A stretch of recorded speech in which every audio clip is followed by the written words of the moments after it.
The security guard's hand landed on Serena Hayes's shoulder at 9:47 on a Tuesday morning. Not gently, not apologetically. The way a hand lands when someone has been told, firmly in advance, that this person does not belong here. She was standing in the marble lobby of Hayes and Associates, the law firm she had helped build from a whispered dream over a kitchen table into a 14-floor glass tower in the heart of downtown Atlanta.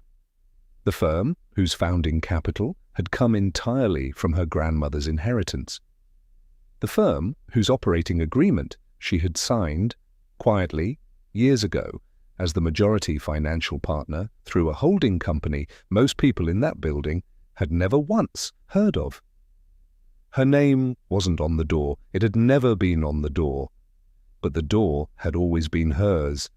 41 employees moved through the morning rush around her, briefcases, coffee cups, the quiet urgency of a firm that billed by the minute and prided itself on the appearance of order.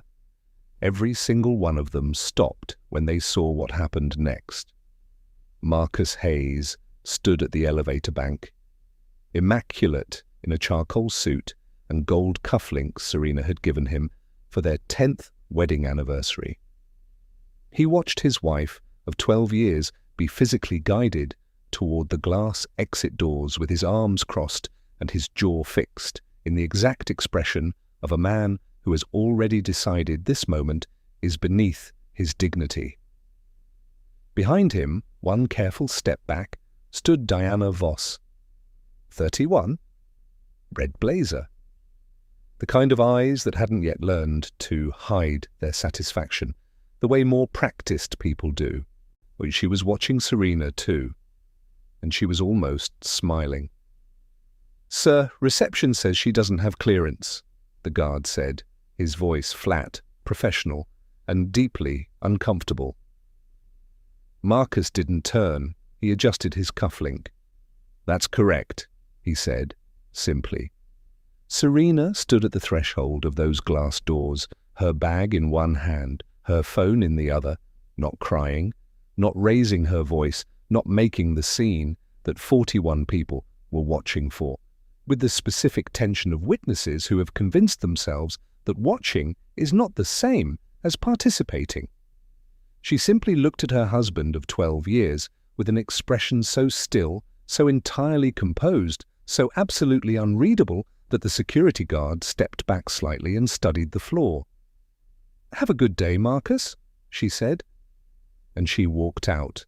What nobody in that building understood, not Marcus, not Diana, not a single one of those 41 witnesses shifting their weight and pretending to look at their phones, was that 48 hours earlier Serena Hayes had quietly executed a single legal document that had formally activated her majority ownership over every floor, every case file, and every equity stake in Hayes and Associates.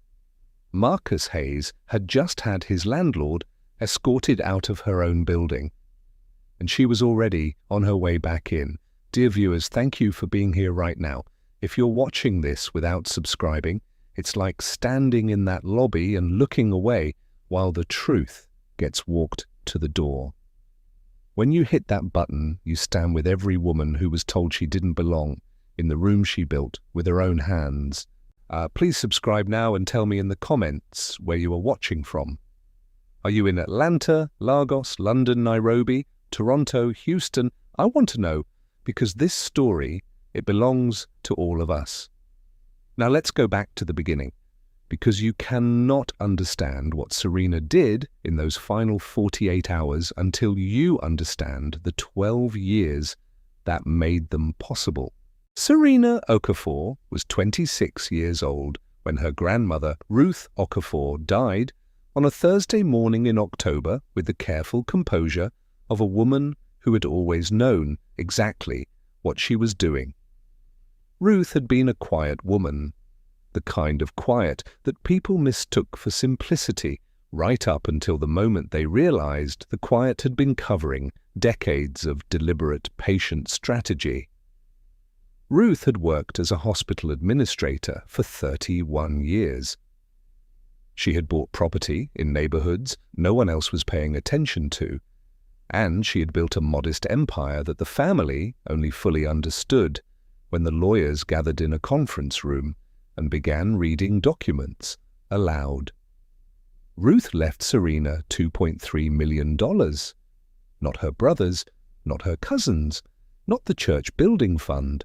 That had been expecting a generous gift, Serena specifically, by name, with a handwritten letter tucked inside the will that the lawyer read last because Ruth had told him to read it last.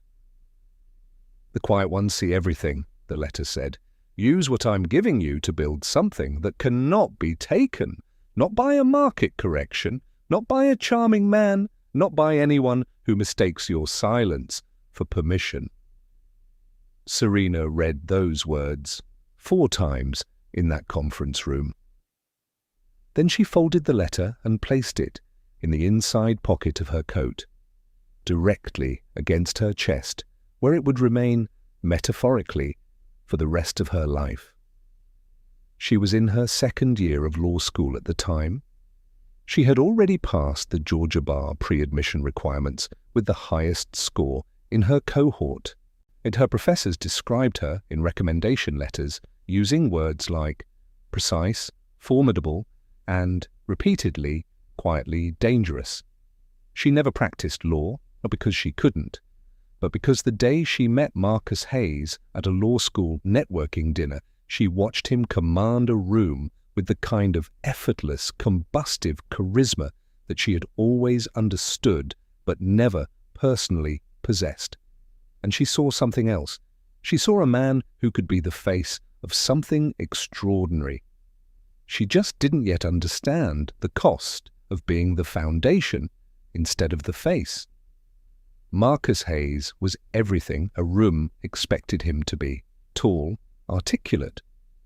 The son of Richard Hayes, a senior partner at a legacy Atlanta firm, which meant he had grown up understanding that law was not just a profession, it was an inheritance, or a birthright.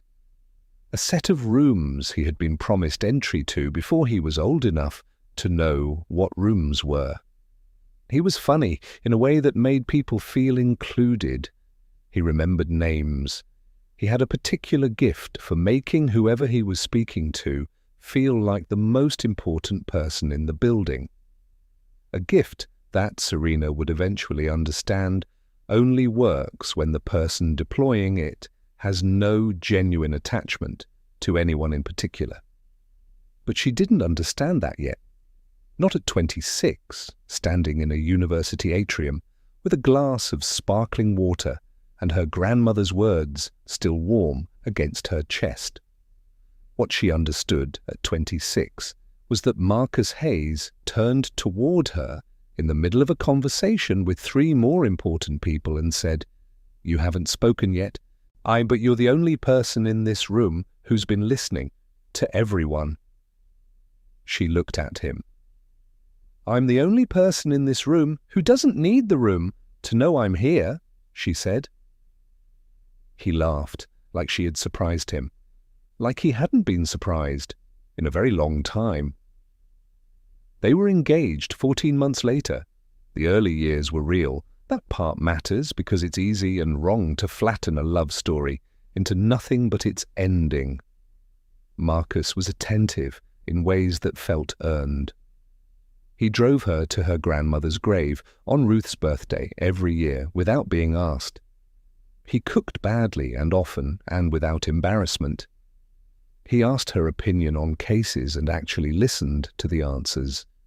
He told her she was the most intelligent person he had ever met, and for a long time, Serena believed, and he meant it as a compliment rather than a qualification. They lived in a 2-bedroom apartment on Morningside Drive. He billed 60 hours a week at his father's firm.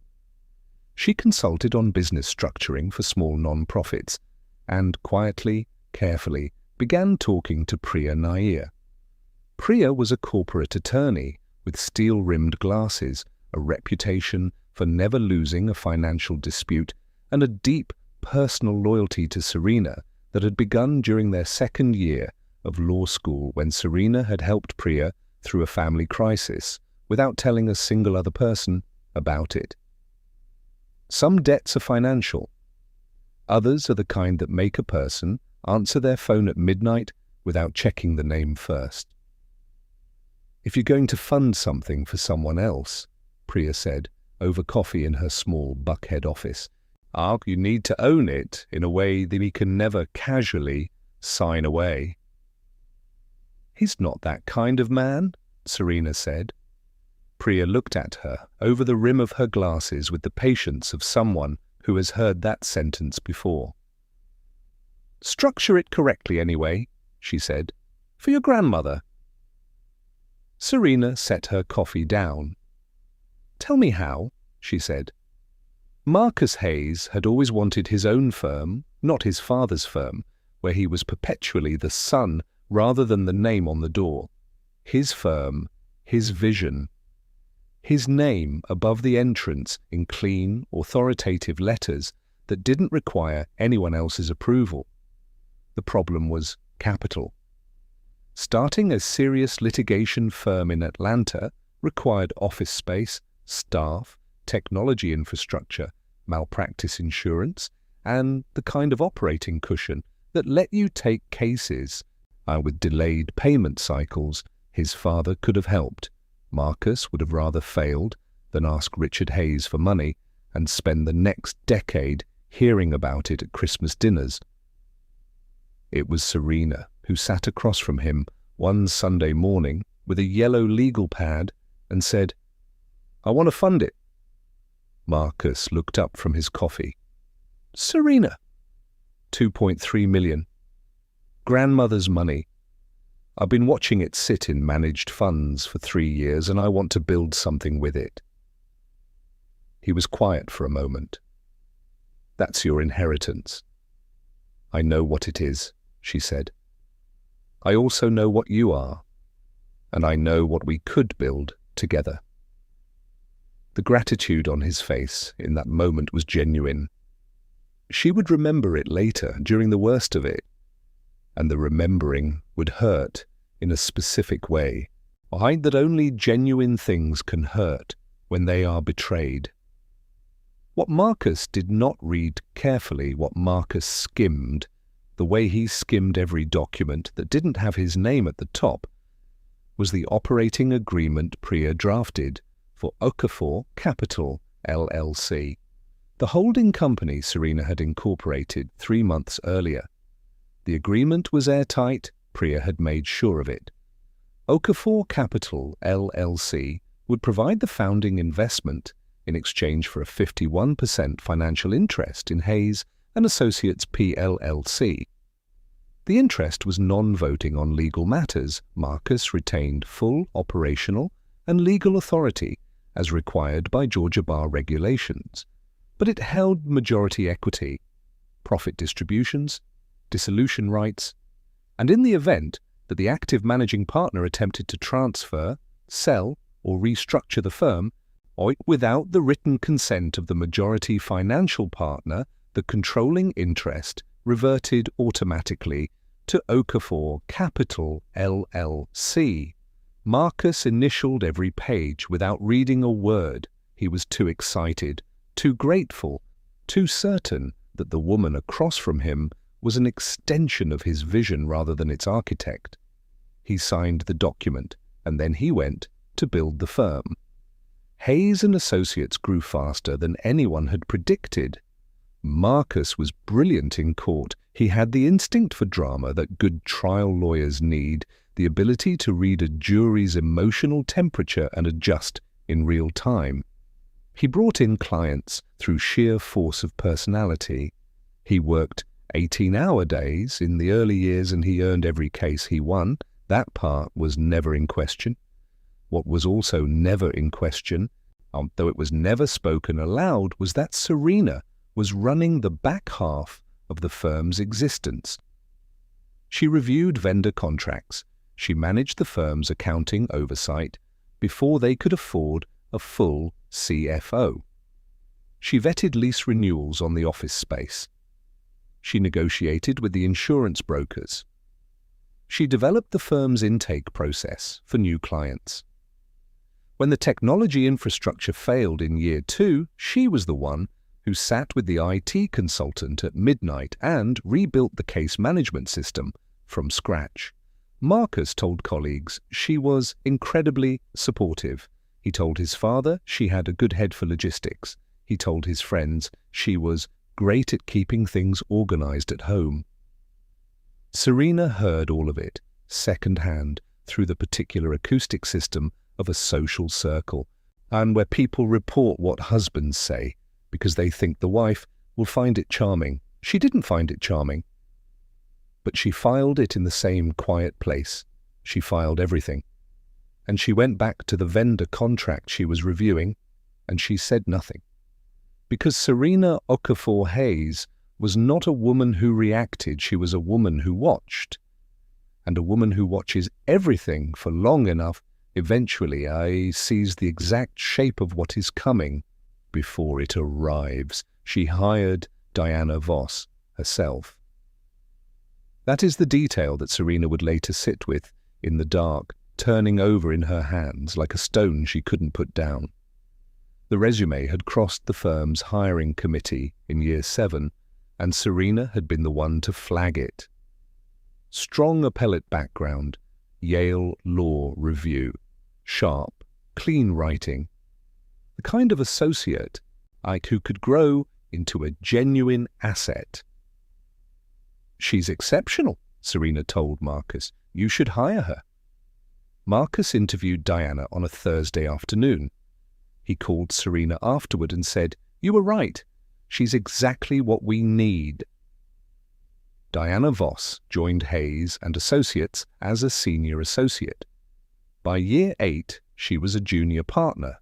The first sign had nothing to do with Diana directly. It was a dinner. Marcus and Serena attended a bar association gala in November, and a senior judge stopped Marcus on his way to the table and said, "Your firm is doing remarkable work. You've built something genuinely impressive." Marcus shook the judge's hand with the ease of a man receiving what was always coming to him. He never turned to introduce Serena. She stood 2 steps behind him and watched the exchange, on with eyes that missed nothing. "On the drive home," she said quietly, "you didn't introduce me." Marcus glanced at her. "You know half those people already." "I know," she said, "but you didn't introduce me." He changed the subject. She let him. But the moment joined the growing collection in the quiet place inside her, and the collection was getting very full. The second sign came 3 months later at the firm's annual strategy retreat. Serena attended as she always had, not as an employee, not with a title, but as a trusted voice in discussions about the firm's direction. She had been part of those conversations since the beginning. This year, when she arrived at the conference room, Diana was already seated to Marcus's left, her laptop open, a printed agenda in front of her. There was no seat for Serena. Marcus looked up. Hey, I should have mentioned, we're keeping this one to staff this time. More efficient." Serena looked at the agenda. She recognized 3 items on it that she had drafted herself. "Of course," she said. And she walked back to the elevator. The third sign was when Marcus stopped bringing work home, not because the work had decreased, because the conversations about it had moved elsewhere. Serena began paying very close attention. She was not a dramatic woman. She did not go through phones. She did not hire investigators or create scenes or confront her husband with evidence she wasn't yet ready to use. She simply did what she had always done. She watched, she listened, and she filed. What she filed over the next 8 months. A hotel charge in Savannah on a night Marcus said he was at a client dinner in town. A shift in his phone habits. Screen always face down, taken to the bathroom in the mornings. Diana Voss's social media activity, which Serena checked once, and then closed because she had seen enough. And then a conversation she was not meant to hear. She was in the firm's small library one evening, retrieving a binder she'd left there, and Marcus's office door was open 2 inches. His voice carried through the hallway with the confidence of a man who did not expect anyone to be listening. "She doesn't understand how a firm like this works," he was saying. "She helped in the beginning, sure, but she's not a lawyer, Diana. She doesn't belong in these conversations anymore. She never really did." Serena stood in the hallway. She did not move. She heard Diana's voice, low, careful, the voice of a woman. "Is who has practiced this. You've outgrown that arrangement, Marcus. You've outgrown a lot of things." A pause. Then Marcus said, "I know." Serena walked to the elevator. She pressed the button. She rode to the lobby. She walked to her car. She sat in the driver's seat for 4 minutes and 17 seconds without turning the ignition. Then she picked up her phone and called Priya Nair. It was 11:14 at night. Priya answered on the second ring.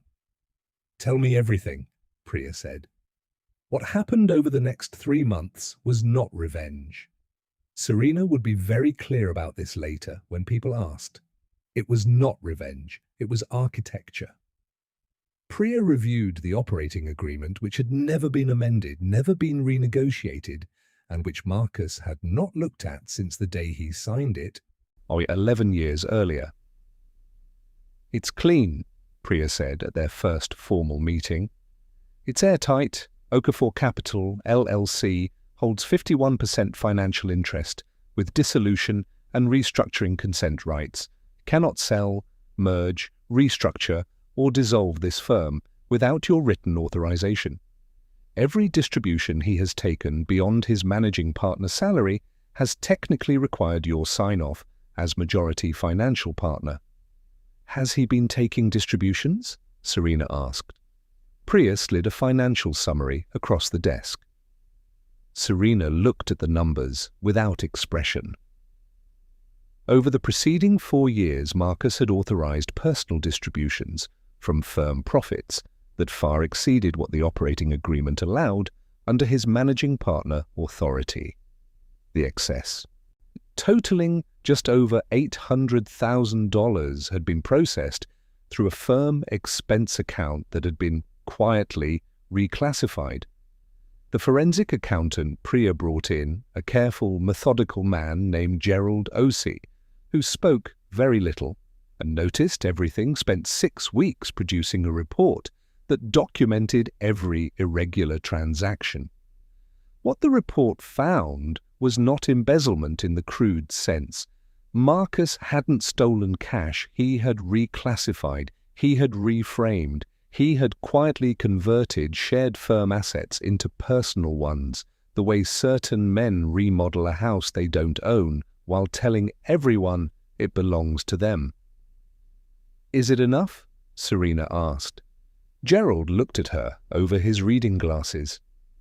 "To do what, exactly?" he asked. "To activate the controlling interest clause," she said. "Could formally assume majority ownership as Okafor Capital and to call a partner meeting." Gerald looked at Priya.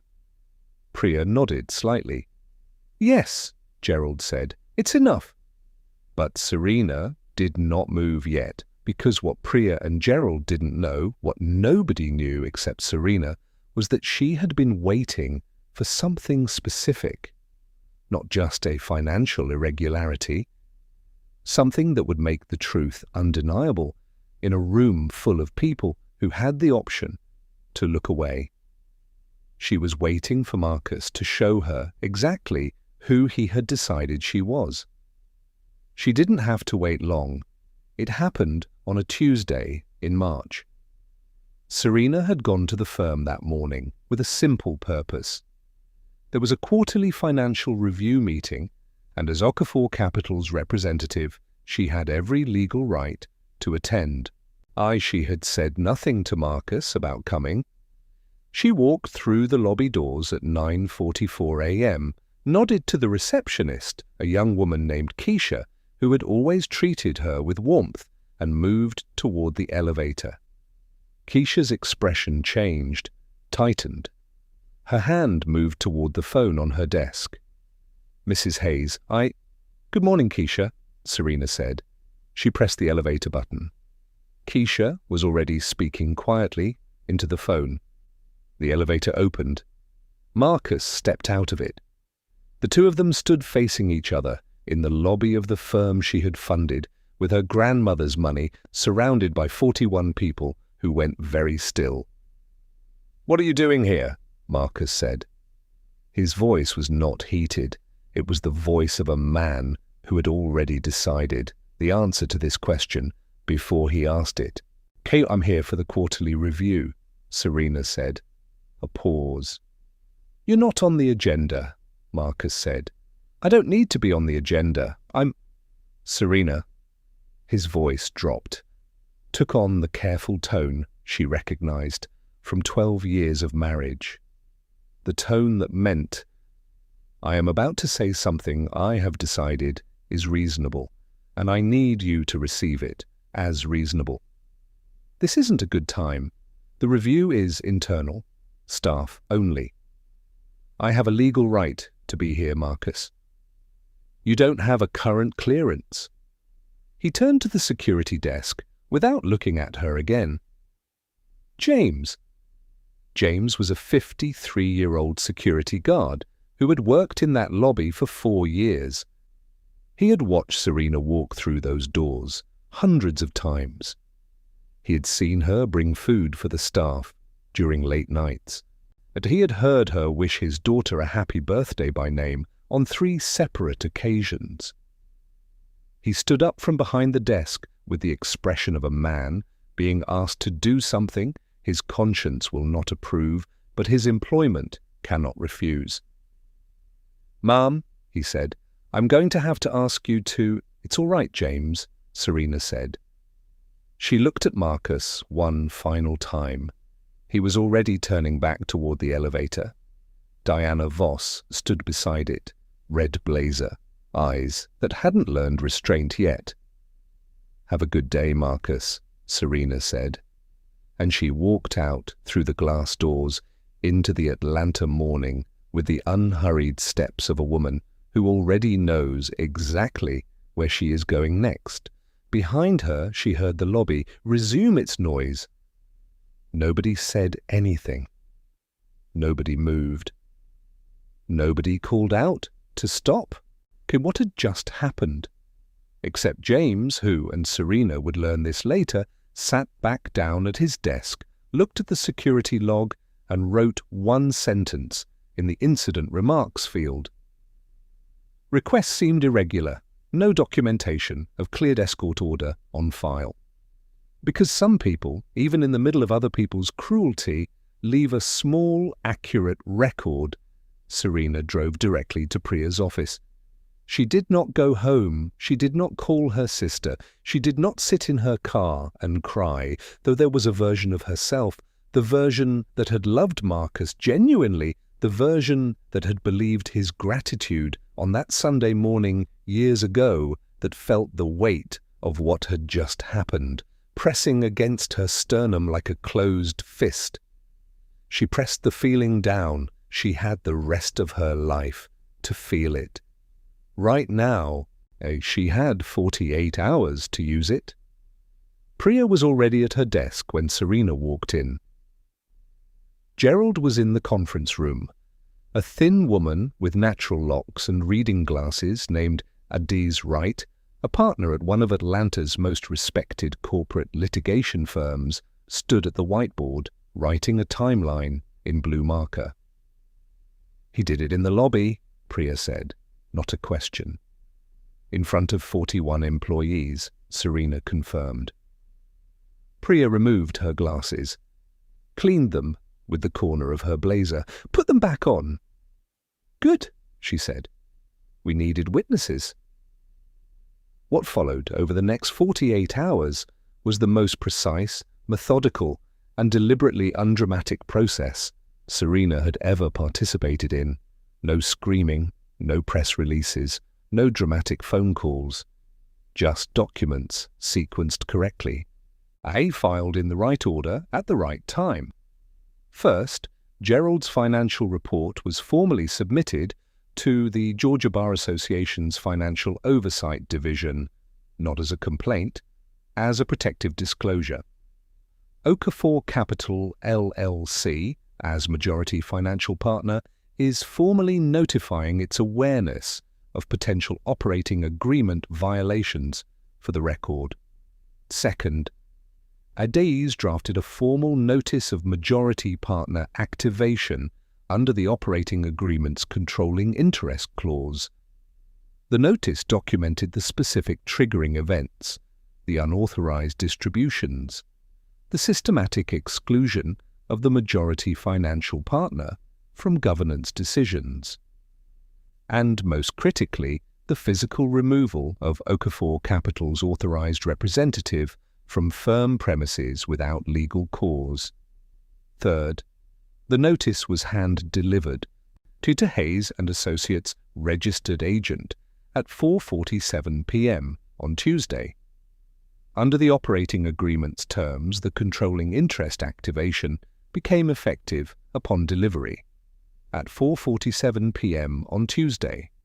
While Marcus Hayes was celebrating what he believed was a successful quarterly review with Diana Voss and 3 junior partners in the firm's rooftop conference room, Serena Hayes became the majority owner of Hayes and Associates.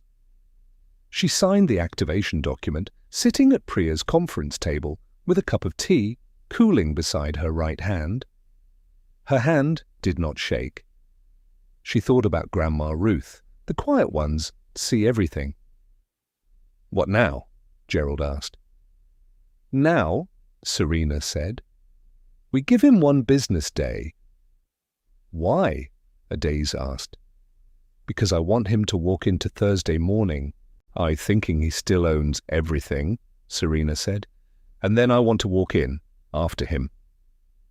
Priya looked at her for a long moment. "Your grandmother," she said quietly, "would have liked you." The Hayes and Associates lobby was at full occupancy by 8:30 a.m. on Thursday. Morning rush. Briefcases, coffee, the particular productive noise of a firm that had convinced itself it was at the peak of its power. Marcus had sent a firm-wide email the previous afternoon, subject line, an exciting new chapter for Hayes and Associates, hinting at an announcement regarding firm restructuring and leadership direction. The email had generated the exact kind of controlled excitement. Marcus excelled at manufacturing. He arrived at 8:45, navy suit, new cufflinks.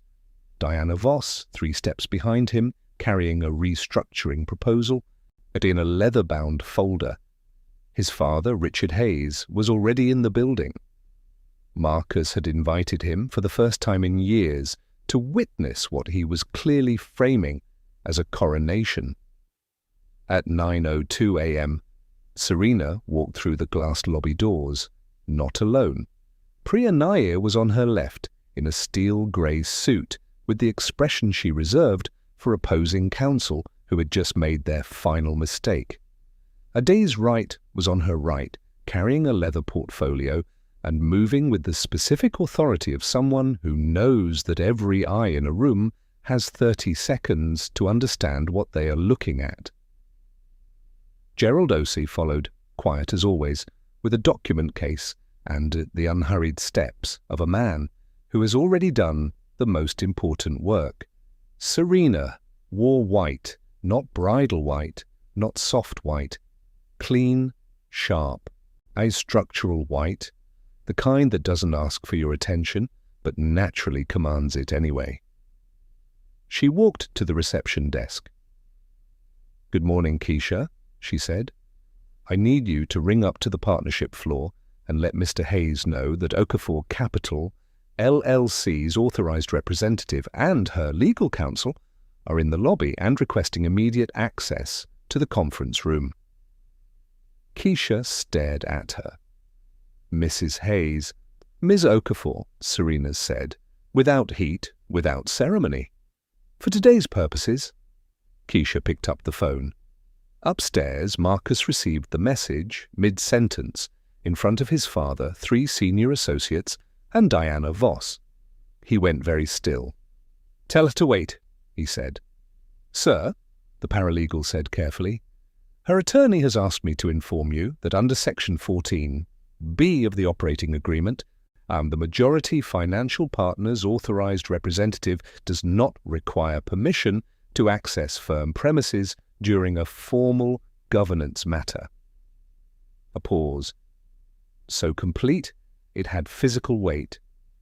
"Send them up," Richard Hayes said quietly, from his chair in the corner. Marcus turned to look at his father. Richard was studying his hands with the expression of a man beginning to understand the dimensions of a room he has just walked into. The conference room on the 14th floor had a wall of glass overlooking the Atlanta skyline and a long mahogany table that Marcus had chosen personally and paid for with firm funds he was not authorized to spend without majority partner approval. He had never known that until now. Serena sat at the head of that table, not aggressively, not theatrically. She sat down at the end closest to the skyline view, opened her portfolio, and waited while the rest of the people in the room found their seats. Marcus sat in the middle, flanked by his father on one side and Diana on the other. 3 senior associates sat against the wall, unsure whether they were witnesses or participants. "I'd like to begin," Adaze said, "with a review of the Hayes and Associates operating agreement, which was executed on March 12th, 11 years ago." Marcus opened his mouth. "You'll have time to respond," Adaze said pleasantly. "Please allow me to finish." She placed the agreement on the table. Then she placed Gerald's financial report beside it. Then she placed a timeline document, every irregular distribution, every governance exclusion, every documented instance of operating agreement violation, organized by date with supporting exhibits. Okafor Capital, LLC, as the 51% majority financial partner, Adaze said, activated its controlling interest clause at 4:47 p.m. on Tuesday, following documented triggering events that include but are not limited to— She turned a page. Unauthorized financial distributions totaling $847,000 over 47 months, the systematic exclusion of the majority partner's representative from governance processes, and the physical removal of said representative from firm premises without legal cause or documentation. The room was silent. Marcus's expression had moved through several distinct stages: dismissal, irritation, the first tremor of something he wasn't naming yet. "This is—" he started. "The operating agreement you signed," Adaze said. "Your signature is on page 1 and initialed on every subsequent page." "I didn't read—" "Yes," Adaze said. "We know." Richard Hayes pressed his fingers together in front of his mouth and looked at the ceiling. Diana Voss looked at the document with an expression Serena recognized, the expression of a woman recalculating. "Effective Tuesday at 4:47 p.m., Adaze continued. "Okafor Capital, LLC, holds active majority controlling interest in Hayes and Associates, PLLC. Any further decisions regarding firm operations, restructuring, personnel, or financial distribution require majority partner authorization." Marcus stood up. His chair scraped the floor. "This is my firm," he said. His voice was not controlled anymore. "You built this because of me. You funded it." "Oh, because you believed in me. That money was a gift. It was a documented investment with a signed equity agreement," Serena said. Her voice was quiet, entirely calm, the quietest voice in the room. "And I did believe in you," she added, "for a long time." The room leaned into the silence that followed. "You had me escorted out of my own building, Marcus," Serena said, "in front of 41 people, in front of a security guard who has watched me walk through those doors for 4 years, in front of the firm I funded with my grandmother's money." Marcus stared at her. "You didn't even look uncomfortable while you did it," she said. "That's the part that told me everything I needed to know." Richard Hayes stood up from his chair, slowly. With the deliberate movement of a man who has spent decades in rooms like this, eyed and knows when the architecture has permanently shifted. He looked at his son. "Marcus," he said quietly, "stop talking." What happened over the following 3 weeks moved with the quiet inevitability of water finding its level. The Georgia Bar Association's Financial Oversight Division opened a formal professional conduct inquiry. In the legal world, where reputation is operating capital, that appearance cost more than money. The firm's 3 largest clients were fortune-adjacent companies with general counsels who read everything. 2 of them called their relationship partners at Hayes & Associates within 5 days. The calls were polite. The message was clear. Stability matters. We need to understand the governance situation before we proceed. The 3rd client, a healthcare company, requested a call, or with the firm's majority financial partner, directly. Serena took the call herself. It lasted 40 minutes. She was precise, calm, and completely forthcoming. The client extended their relationship. Diana Voss resigned on a Friday by email citing a desire to pursue opportunities more aligned with my long-term career goals. The email arrived at 5:58 p.m., 2 minutes before the weekend, the universal timestamp of a departure that doesn't want to be discussed. She was not there when security cleared her office. Marcus's father called Serena 3 days after the conference room meeting. Richard Hayes was not a warm man. He had never pretended to be. He had spent 12 years treating Serena as an accessory to his son's ambition rather than a person with her own. "I misjudged you," he said when she answered. But the words landed with the weight of a man who does not apologize easily. "Yes," Serena said, "you did." A pause. "The firm can survive this," Richard said, "if it's managed correctly."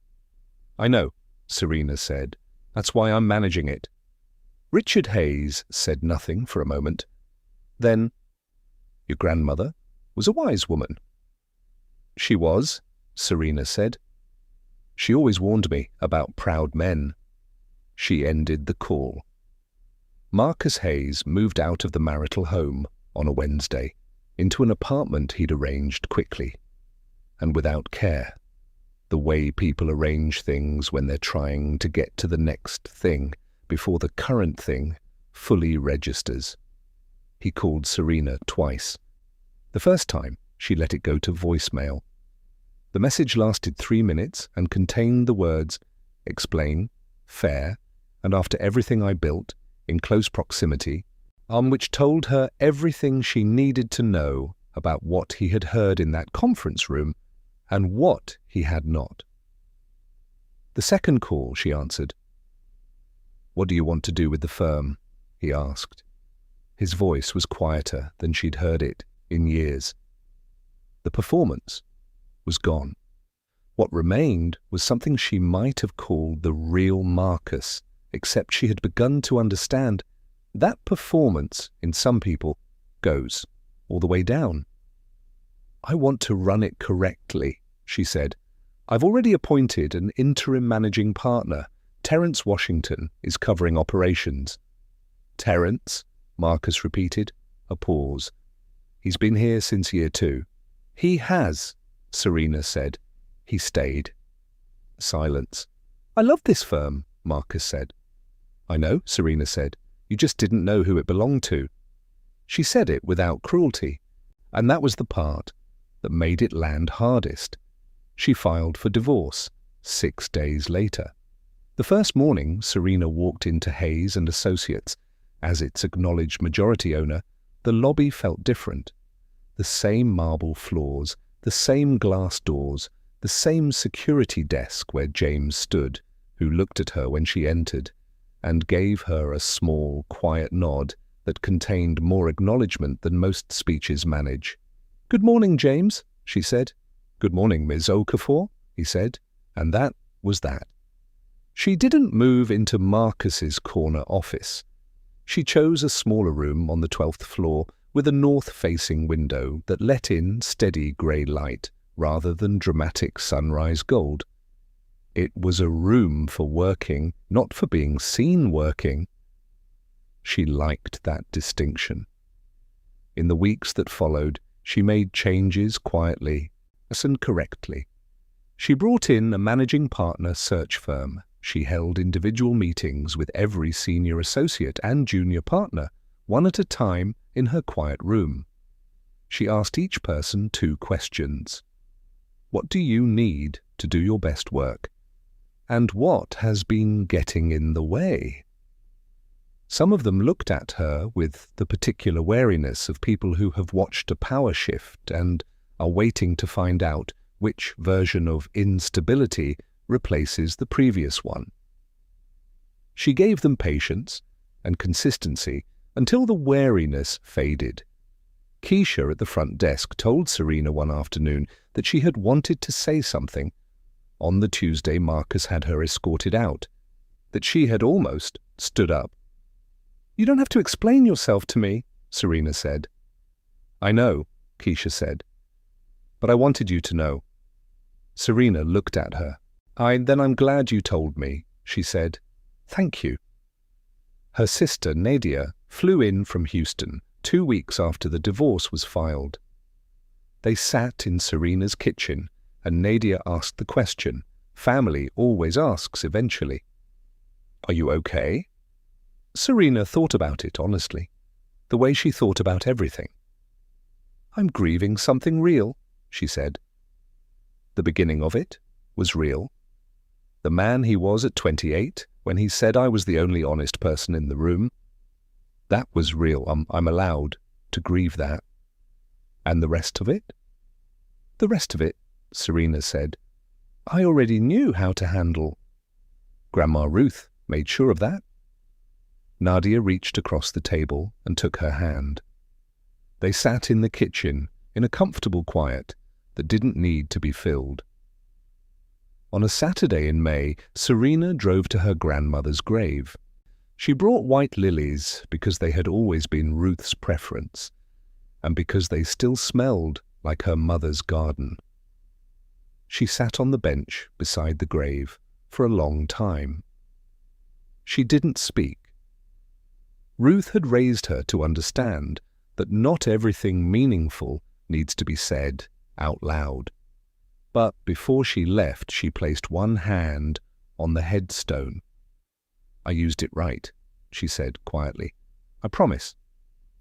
Hayes and Associates, under new majority management, retained 83% of its client base through the transition period.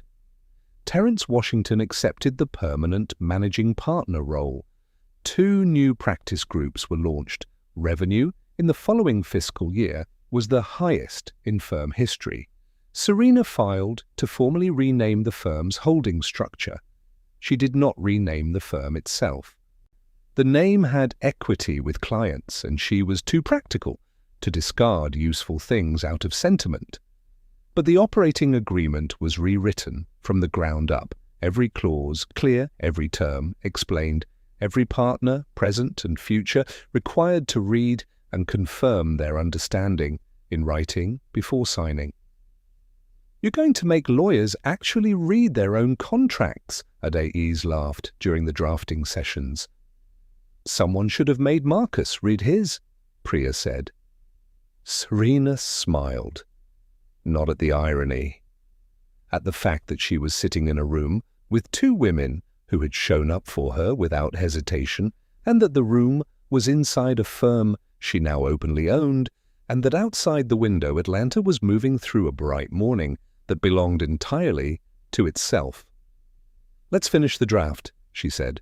When the announcement came, 6 months after the restructuring was complete, not a press conference, not a grand gesture, a single, clean article in the Atlanta Business Chronicle.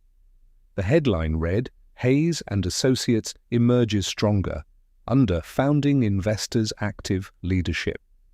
The article named Serena Okafor as majority owner and active governance partner.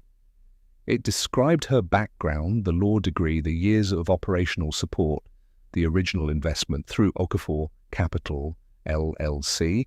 It noted the firm's financial performance and client retention. It was accurate, specific, and thorough. It was 700 words that rewrote 12 years of credit in a single afternoon. Serena read it once, on her phone, sitting at the quiet north-facing window in her office.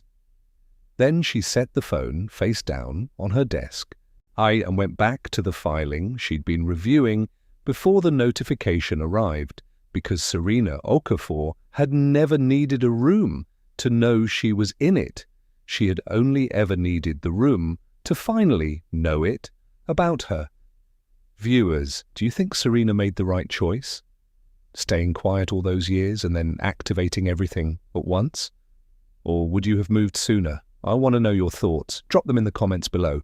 And don't forget to tell me where you're watching from. If this story reminded you that power doesn't always announce itself, that some of the most important things are built quietly, protected carefully, and revealed only when the time is exactly right, then hit that subscribe button and share this video with someone who needs to hear it today. Because the strongest thing a person can be is not the loudest person in the room. It's the one who built the room. More stories coming, and I promise every single one will be worth your time.